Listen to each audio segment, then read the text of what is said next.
So మనకు Telangana BiPC EAMCET సంబంధించి agriculture, horticulture, veterinary, food technology, ఫిషరీకి సంబంధించి మనకు ఆల్రెడీ కౌన్సిలింగ్ స్టార్ట్ అయిపోయింది.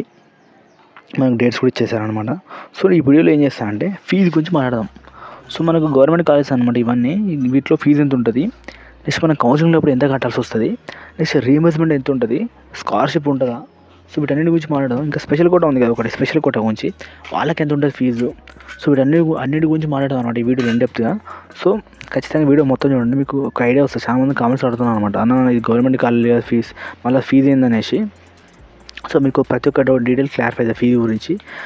అర్జెంట్గా ఈ ఛానల్ సబ్స్క్రైబ్ చేసుకొని లైక్ చేయండి, ఎందుకంటే ఇలాంటి వీడియోస్ మన ఛానల్ వస్తూనే ఉంటాయి. మన ఛానల్లో ఖచ్చితంగా మన ఛానల్ సబ్స్క్రైబ్ చేసుకోండి, లైక్ చేయండి, మీ ఫ్రెండ్స్కి షేర్ చేయండి, బైపీసీ ఫ్రెండ్స్కి. ఇంకోటి నేను చెప్పబోయే వీడియో ఇన్ఫర్మేషన్ మొత్తం ప్రొఫెసర్ జయశంకర్ యూనివర్సిటీలో వెబ్సైట్లో ఇచ్చిన డాక్యుమెంట్స్ బేస్ చేసుకొని చెప్తాను.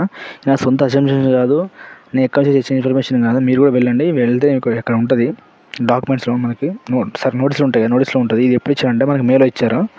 మేలో ఇచ్చిన నోటిఫికేషన్ ప్రకారం నేను చెప్తా చూడండి. సో మనకి ఎంత ఉంది ఫీజు అంతే. Agriculture, computer science and food technology వచ్చేసి మనకి 49,000 ఉందన్నమాట. అదే వెటరన్ సైన్స్, యానిమల్ హస్బెండరీకి వచ్చేసి 69,400 అనమాట. మనకి బీఎస్సీ హార్న్స్ అంటే హార్టికల్చర్కి వచ్చి 48,000 అనమాట. ఫిషరీకి వచ్చేసి మనకి 52,000 అనమాట. సో మనకి ఇంత, ఇది ఓన్లీ మనకి వెటర్నరీకి సంబంధించి మాత్రమే మనకి పర్ యానం ఉంటుంది. మిగతా ఫీజు అనేది సెమిస్టర్ వైజ్ కట్టుకోవాల్సి వస్తుంది. మనకి ఇయర్లీ 2 సెమిస్టర్లు ఉంటాయి రఫ్లీ. సో మనకి 8 సెమిస్టర్స్ పడతాయి అనమాట. సో మనకి అగ్రికల్చర్ వచ్చిన ఓన్లీ మనకి ఏంటి వెటర్నరీ సైన్స్ మాత్రమే ఇయర్లీ బేస్, అంటే అది మాత్రమే ఇయర్కి ఒక ఎగ్జామ్స్ ఉంటుంది. ఇయర్లీ మనకు ఒకసారి ఫీజు కట్టాల్సి వస్తుంది, సరిపోతుంది. అట్లా మనకు 5 years కట్టుకోవాల్సి వస్తుంది. అంటే ఇప్పుడు రఫ్ మనకి వెటర్నరీ ఉంది కదా, వెటర్నరీ మనకి ఏదో 70,000 పడుతుంది. సో 70,000 మనం ఏంటంటే 5 years కట్టుకోవాల్సి వస్తుంది. అట్లా మళ్ళీ మనకి అగ్రికల్చర్ ఉంది కదా, 50,000 కట్టాలి సెమిస్టర్. అట్లా మనకి 2 సెమిస్టర్ ఉంటాయి ఇయర్లీ రఫ్లీ. సో మనకి ఇయర్లీ 1 lakh ఖర్చు అవుతుంది. హార్టికల్చర్ తీసుకున్నా మినిమం మనకి 1 lakh వరకు ఖర్చు అవుతుంది అనమాట ఇయర్లీ. అగ్రికల్చర్ చేస్తే మాత్రం, ఇంకా అగ్రికల్చర్ హార్టికల్చర్ సంబంధించి. అదే వెటర్నరీ అయితే 70,000 ఖర్చు అవుతుంది ఇయర్లీ. సో దీనిలో హాస్టల్ ఫీజ్ అవన్నీ, మెస్ ఫీజ్ అవన్నీ సపరేట్ ఉంటాయి అనమాట. సో మాట్లాడదాం ఈ వీడియోలో మొత్తం మాట్లాడదాం ఫీజు గురించి. రీయింబర్స్మెంట్ ఎట్లుంటుందంటే మనకు తెలిసిన విషయం, బీటెక్ ఉంది. బీటెక్ కాలేజ్ ఏంటంటే మనకి రఫ్లీ మనకు 80,000 కాలేజ్ ఫీజు అనుకో, ట్యూషన్ ఫీజు అనుకోండి. దాంట్లో 50,000 మనం కట్టుకుంటాం, 30,000 అనేది రీయింబర్స్మెంట్ కిందకి వస్తుంది. సో అట్లా ఉంటుంది. మనకి ఇక్కడ అగ్రికల్చర్కి వచ్చేసి అట్లాంటివి ఏమి ఉండవు. రీయింబర్స్మెంట్లు, స్కాలర్షిప్లు ఏమి ఉండవు అనమాట. రీయింబర్స్మెంట్ అనేది అసలు ఉండదు. మొత్తం ఈ ఫీజు ఇక్కడ ఇచ్చారు కదా, ఫీజు మొత్తం మీరు కట్టుకోవాల్సిందే. వచ్చి మీరు అన్నది మన గవర్నమెంట్ కాలేజ్ కదా, మళ్ళీ ఫీజు ఏందని ఉంటుంది అంతే. గవర్నమెంట్ కాలేజ్ అయినా సరే వాళ్ళు ఈ వెబ్సైట్లోనే ఇచ్చారనమాట, యూనివర్సిటీ వెబ్సైట్లో. గవర్నమెంట్ అందరూ. సో మనకి కౌన్సిల్ కూడా ఓన్లీ మనకి ఎట్లుంటుంది అంటే ఓన్లీ క్యాష్ మాత్రమే తీసుకుంటారు అనమాట. సో మనకి ఫీజు గురించి ఇండివిజువల్గా మాట్లాడదాం. ఇక్కడ ప్రతి ఒక్క ఫీజు మనకు వెటర్నరీ అయినా, అగ్రికల్చర్ ఏదైనా సరే చూసుకోండి. ఇక్కడ చూడండి మీరు. ఫస్ట్ వచ్చేసి మనకి ఏంటి, అగ్రికల్చర్ చూస్తుంది. అగ్రికల్చర్ కమర్షియల్ చూద్దాం. ఇక్కడ ట్యూషన్ ఫీ వచ్చేసి 11,000 అనమాట. అదే స్పెషల్ ఫీ ఉంటుంది, అదే 13,000 ఉంటుంది. లైబ్రరీ డిపాజిట్ వచ్చేసి 2,500 ఉంటుంది. నెక్స్ట్ ల్యాబొరేటరీ ఫీజు వచ్చేసి 2,500 అనమాట. ఇవి రెండు రీఫండబుల్ అనమాట. హాస్టల్ డిపాజిట్ వచ్చేసి 5,500. మెస్ వచ్చేసి మనకి 5,500 అనమాట. హాస్టల్ ఎస్టాబ్లిష్మెంట్ ఛార్జెస్ అంటే 6,000. నెక్స్ట్ హాస్టల్ రూమ్ రెంట్ 1,800 అనమాట. మన టోటల్ వచ్చేసి మనకు 49,560 వచ్చింది. ఎంతో చెప్పే కదా. సో 49,560 వచ్చింది అనమాట. దీంట్లో మళ్ళీ ఇక్కడ కింద ఇచ్చారు చూడండి, హాస్టల్ మెస్ ఛార్జెస్ అడిషనల్ ఇచ్చారు.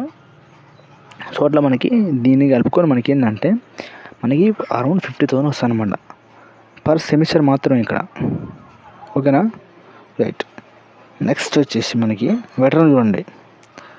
వెటరన్కి వచ్చేసి ఏంటి, ఇది పర్ యానం మొత్తం మీరు వాడు ఇచ్చారు చూడండి, ట్యూషన్ ఫీజు ఎంత, అదర్ స్పెషల్ ఫీజు ఎంత అనేసి మొత్తం కలిపి మనకి అరౌండ్ మనకి 70,000 వస్తుంది. ఫిషరీస్ అని చూడండి 52,000 వస్తుంది. హార్టికల్చర్ నుండి 48,000 వస్తుంది. సో ఇక్కడ మీకు మీరు అబ్జర్వ్ చేసుకోండి క్లారిటీగా దేనికి ఎంత ఫీజు అనేసి. సో ఇంతమంది మనం చూపించాం కదా, ఆ ఫీజు ఇదే అనమాట. సో వాళ్ళు ఇండివిజువల్గా డివైడ్ చేసారు అనమాట.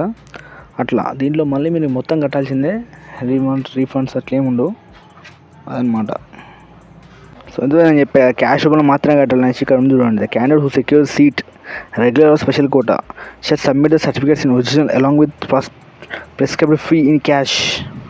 At the time of counselling itself చెప్పాం కదా ఇంతకుముందు, క్యాష్ కూడా మాత్రమే కట్టాలి. నేను ముందు వీడియోలో కూడా చెప్పాను, ఓన్లీ క్యాష్ మాత్రం accessible. So if you are interested in special category, మనకి ఎట్లా వస్తుందంటే, మనకు స్పెషల్ కేటగిరీ అంటే పేమెంట్స్ ఇట్లా ఒక లెక్క చెప్పాలంటే, మనకి వెటర్నరీకి ఎలాంటి పేమెంట్స్ ఇస్తే లేవు. మనకున్న దేనికంటే అగ్రికల్చర్కి, హార్టికల్చర్కి, కంప్యూటర్ సైన్స్కి ఉన్నాయి. సో దాంట్లో కూడా ఎట్లా ఉంటుందంటే, మనకి మొత్తం మీరు కనుక తీసుకుంటే 5 lakhs పడుతుంది. ఎట్లా అంటే మనకి మొత్తం 4 years కలిపి 5 lakhs పడుతుంది. అంటే ఇయర్లీ ఎంత వస్తుంది అంటే మీకు ఇయర్లీ 1,20,000 పడుతుంది. ఇక్కడ చూసుకోండి, ఫస్ట్ సెమ్కి 60,000, సెకండ్ సెమ్కి 62,000 అంటే రఫ్లీ 1,30,000 వరకు పడుతూ ఉంటుంది అనమాట. ఏది తీసుకున్నా అంతే. సో అట్లా 1,30,000 అట్లా కట్టుకుంటే మనకి 4 years చేస్తే మనకి అప్పుడు 5 lakhs వరకు వస్తుంది టోటల్ ఫీజు. సో మళ్ళీ దీంట్లో ఏం తెలుసా, మళ్ళీ lab, library, hostel, mess, depositor, refundable, mess and hostel charges additional అనమాట. సో దీంట్లో మెస్ అండ్ హాస్టల్ చార్జ్ ఇంకా ఇన్వాల్వ్ చేయలేదు అని చెప్తున్నాడు, అవి అడిషనల్ అని చెప్తాను.